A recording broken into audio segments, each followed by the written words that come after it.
Wanda, thank you so much for coming on the show, and thank you for finally, we managed to get the time to actually sit together because I'm down under Melbourne, and you are, where exactly are you? Who are you? I'm Wanda Voight, and I am actually in Virginia in the USA. So it is about 30 degrees out here at the moment, Fahrenheit. So it is extremely cold tonight. Wow. It's a Friday night. So we're ready for the weekend. Right, and what's on the menu for the weekend? As much as possible, rest. It's been hectic. It's been really busy this time of the year. But yeah, we have a boat party on Saturday night. And Wow. it's a festival of lights. So the boat has been made up with lights, and we're wearing costumes. It's like a boat parade on the Right. Potomac River. Oh, that sounds amazing. Well, that's one thing about Fridays. Doesn't matter where in the world you are. Doesn't matter if it's 30 degrees Fahrenheit or 30 degrees Celsius. You do want to unwind. And my motto is as little as possible for as long as possible on a Friday. But then again, I'm Yes, a Monday person. I absolutely. like Mondays as well because after a weekend full of a house full of kids, yeah, you do long to go back to work. Now, That's true. That's true. the reason I reached out to you for an interview is because I saw you sharing a post not too long ago about mental health. And I was hoping to chat to you a bit about that. Is it a Facebook group that you run that helps? Is it women that moves abroad? Yes. So I started a women's group here in Virginia called SALOVE, which is short for South African Women, South African Ladies of Virginia Empowerment. Wow. Yeah. It started like that, but now we are actually women from all over Africa. It's not just South Africa. And we're actually women from the DMV, which is DC, Virginia, and Maryland as well. So it's grown so big. I didn't expect it to grow so fast. Oh, and how many members do you currently have? I've only been running the group for about 3 years, and I have about 300 members. But that's 300 people that felt that is the support structure that they need. Now, as far as because now this is a topic I've actually touched on a few times, and not on purpose, because when we started the whole podcast and the video interviews, it started off by just finding out how it is done. How do you go through the process of applying for a visa and then submitting job applications, all of that? But then out of that, people started saying things that sort of resonated with me. Like, no, I do miss family. I do miss my friends. It's hard. Yeah. We're being judged. The locals aren't always as forthcoming. And then mental health just suddenly popped in my mind. Now, the word mental health is not a common word you will find in any South African man's vocabulary. But No. it doesn't mean it doesn't exist. So Right. I decided to humor it a bit and actually do a bit of research and start speaking to people. As far as your opinion is concerned, moving abroad, what sort of impact does it have, especially on a woman's mental health? Because, and I'm sorry for this long sentence, the women are often the one that has to stay home and take care of the kids in a strange country. Mm-hmm. Yes. So when I moved to Virginia, and I've moved all over the United States, we started out in San Diego. I've been Colorado Springs, Virginia, all over. And here, because the states are so big and the difference is so big between the states, if you just move from state to state, there's that relocation stress that comes in, and you feel like an imposter again. You feel like you're not, you have to find your way again, just like when you immigrated from overseas. And immigration and relocation is one of the biggest stresses a human being can go through, whether you're male or female, especially when there's kids and animals involved and you're leaving your whole family behind. It's huge. So I decided to start. I'm a realtor. I'm with Long and Foster here in Virginia. And I work not only with South Africans, but with locals and people from all over the world. My background is in psychiatry. I was a psychotherapist. Yes. In South Africa for 11 years. And I did life coaching. I did kids life coaching, worked with a lot of kids that were going through trauma over summer camps. And then I decided to just throw everything together and start a relocation company that does the A to Z of relocation, the normal running around and getting things organized, selling your house where you're coming from, and getting into a rental here or buying a house wherever you're moving all over America, because I'm a certified international property specialist. So I can literally work all over the world. Yes. So wherever you're moving from. And in that, I realized that everybody goes through this relocation stress and immigration stress, and it's huge. It is very huge. Also, the isolation that comes with that. Because when you come to a new country, you don't know anybody, you feel like you're an imposter. It's not very easy to make friends where you are. You feel like you're different. Nobody understands your jokes, your language, your culture. And it's a huge thing to give up. People don't realize that there's much more involved than just packing up and going to a new country. I wanted to create a little bit of a soft landing for people, especially here in Virginia, because this is where I'm situated. And then when I moved here, I started the group because there was a lot of South African groups happening, but it was just when COVID started. Yeah. So nobody was doing anything. The groups weren't doing anything. There wasn't anything happening, but people were still moving. People still needed that. And when I started the group, it just blew up, and we've become a huge support system for each other here. There are other groups, the SA networking group that we collaborate with when we do events and get-togethers. They actually arrange our Heritage Day event here in Virginia every year, and a few other events as well. And we try to keep the spirit alive, try to keep the culture alive here. When people are immigrating, I help them come over from the day one, also over video while they're still in their current country, and start working with them with coaching as well, relocation coaching, just to make them realize that it's not just the stress of the actual move, but their mental health that are important as well. And being organized and having someone that can speak your language or understand you or have been through that is huge.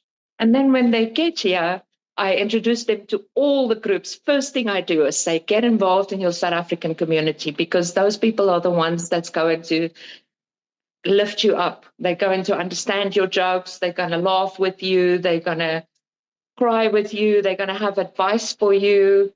Of what they went through when they immigrated, and you're just going to feel at home and feel like you belong again. Yeah, and that's true. Now, people back home don't always believe when we tell them these things, and I didn't even consider, because I was fortunate enough to move to the UK first, and I'll be honest, over there I experienced very little rejection from the locals. I think it's also because it's such a diverse culture. With the European influence. And once or twice, there was I heard probably like more northern suburbs English person say, "Oh, another foreigner," something like that. And, "Oh, you're taking our jobs, are you?" And stuff like that. And then I'm like, "Oh, you know what? I actually studied to get this job. If you don't have that diploma or degree, explain to me, how am I actually taking your work?" I do apologize. Right. It's Australia, and this is where flies are made. And when I moved down to Australia, it was a bit worse. I didn't just see and hear it; I felt it. Yes. I was fortunate enough to get another job in the education system, and people were the school where I worked in and still working in. The people are absolutely brilliant and amazing, and we are actually a diverse culture there as well. I mean, I work with Chinese, Japanese, South Africans, loads of them. Some of them in senior management, like directors in this school, in the education system where I'm working, and Australians, and I think they've evolved past that of a. I don't even know what to call it. It's not xenophobia. Xenophobia is probably a bit strong word, but it's just I don't know. They're just rudeness, plain Yeah, old well, rudeness.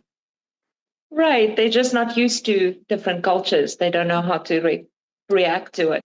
But what you said there about dialing into your local community, your South African community when you move abroad, that is so true. Now, I've had so many people um, lash out against Ursia, saying, "But you've moved overseas. You now need to get like the locals. You're not shouting for the box anymore.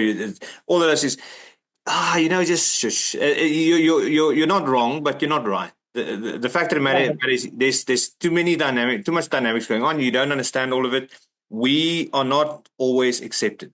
So what we do Mhm. is we use the stepping stone. We dial into our local community, make friends with our local South Africans, and through them we get to know the people of the land. We get to know other Australians. Exactly. We suss out the bad ones from the good ones, and before you know it, our kids are Australian, and they're running around here just getting under my skin. They're Aussies, but that just shows you how important these sorts of groups are, like the group you're running with Share and a couple of other things. But stuff that you've been saying you've been working on is really getting my mind racing because I've actually started something similar, and I need someone to help me out with the USA bit. So I will definitely talk to you about that afterwards. Right now, Yeah. let's just unpack a little bit more regarding people that already moved over. They've been fighting the fight. They've been struggling, and we've heard so many sad like tragic accounts. We know about an incident last year in New Zealand, and I think if there was a better support structure, maybe more easily accessible in her hands, things would not have turned out as it did. I'm not going to elaborate any more on that. But what is your advice to people already abroad that have been struggling with this, and there weren't always Facebook and that for them to dial into? What can they Well, do? and I think a big thing that we immigrants go through as well is we try and I think it's because of the imposter syndrome that we try very hard to integrate into our communities to such an extent that we don't really want to hang out with the South Africans that are here. Yeah, We want to hang out with the Americans. We want to do the American thing or the Aussie thing. And that's perfectly, you have to embrace your new environment, and you have to do everything that you can that is available in that country and meet other people, of course. But I feel like if you're struggling with anything, you need to reach out to someone that understands what you've been through. I have a lot of great American friends and I love them all to bits. But when I miss home, I want my South African people. I want, because they understand that emotional thing that I'm dealing with. yeah, I have a lot of ladies that have joined my group that have, or people that reach out to me that say, I'm at home all day because I can't work yet. And I have kids to look after. And my husband is going to work every day and I'm alone every day. And it's starting to get to me, like the isolation of it all. And we've had people whose houses have burned down. Well, we've had one lady's house burned down now recently. And the first thing she did was reach out to me because she knows that South Africans are just different. They're just going to throw themselves into it. We're going to get together. We're going to make this work. We're strong, we stand together. We've got absolutely. that mentality of these are our people. This is our new family. Yeah. No, I totally get it. And So she doesn't need to, you didn't need to ask twice in order to get help, blankets delivered, food, clothes, you name it. Right. Yes. And I've had plenty of instances where people have gone through horrible experiences here in America, like you say, in Australia as well. And some people go back to Africa. I work with just as much people going back to Africa than people coming over. And sometimes it's not because they can't make it here. Sometimes it's because they have elderly parents that are not doing so well in Africa and they need to go back to go and look after them. Yeah. Sometimes, there's different reasons that people move back to Africa. I wouldn't mind to move back. If I had enough money, I would go back, but I'll build my own little town with automated turrets around the walls. Whenever someone comes in to do harm, just mow them all down. I shouldn't be saying stuff like that, but anyway, yeah, we all miss Africa. Yeah. That's the point. It's not like we left by choice. It's in your blood. Right. It's in your blood. It's who you are. It's who you're always going to be. And like you have to make friends where you are as well, and local friends as well, because they will show you other things that you need to integrate yourself into the community. But that South African friendship is just, there's nothing like it. No. As jy kan Afrikaans praat met iemand. Yes. Ons moet 'n bietjie meer Afrikaans praat. Ek het also baie Afrikaanse onderhoude gedoen. Ek dink vir hierdie tipe topic it doesn't just affect the local South African, but it actually affects everyone that moves abroad. Everyone. And at the end of the day, it's important. Yes, dial into your own with your own people that's already there and see how they did it. But maybe dial in with someone else from another country who has done it and have the experience to professionally advise you. Yeah. And that's where you come in, like you said. And from the Oorseer side, thank you. And you're always welcome to share what you do on the app. We've got our Facebook page and we've got our associated group, South Africans Currently Living Abroad. If you wanna let people know what it is you do, because I can promise you the loudest scream you will hear is those that don't speak a word. And there are people out there suffering, and if they don't know, they won't get the help they need. You are more than welcome to share on any of our. Oh, thank you. I appreciate that. Yeah. So before, because I know you need to go to bed. I am thinking about going for a run. That's why I'm wearing my running shirt. Is there any outgoing thoughts you would like to share with the abroad community? Any positive feedback or words of encouragement? Yes, absolutely. So I feel the big thing, and I see this on Facebook a lot, because people are new and they don't know anybody here, or they're planning to come here. They think that reaching out on Facebook will give them the answers they need. And it does. You hear a lot, and you need a lot of sometimes good advice, but do your research. I have a lot of people that don't fully grasp what they're going to go through when they immigrate. Contact me. I am not going to give you my personal opinion about what you should be doing. I'm not going to, when you reach out on Facebook, you're kind of getting someone else's model of the world, of what they went through, and everybody's situation is different. Everybody's financial situation is different. So if you take advice from Facebook, you might find yourself in a predicament when you come here. Reach out to someone that's a professional, because they have the resources that you need, and they've done this before with many people. And they can help you structure your move from step 1 to step 2, so that you don't miss things and you get here and I didn't know this, or I didn't think about that. When you have someone that can arrange that for you and knows what you need to do, it makes it so much easier wherever you're going in the world. I mean, I've just helped someone from Russia come through as well. And she was pregnant when she came through. And when she came here, I said to her, how are you doing in your new home? And she said, great, but I'm lonely and I'm pregnant and I can't have my family around me, Those are the things that you need to consider. So of course, our group organized a baby shower for her, but that's the kind of things that you miss, when you move to a new country. Those are the things that you need to consider. That's the kind of acts those sorts of acts of kindness changes a person. It does.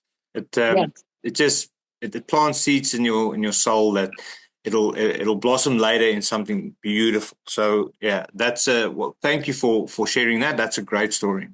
From Ushia, I would like to say thank you for the time for coming on the show. I'm going to be adding your Facebook group somewhere in here, as well as in the description and in the description of the post where I'll be sharing it, so users can join and sign up with you, and they can just reach out to you directly on Facebook Messenger. Is that all right, Wanda? Absolutely. Yes. Wanda Voight, like John Absolutely. Voight? Wanda Voight, John, yeah. Not related? Yes, not related, no. Thank you so much for your time. I really appreciate it. Thank you. I appreciate the interview with you.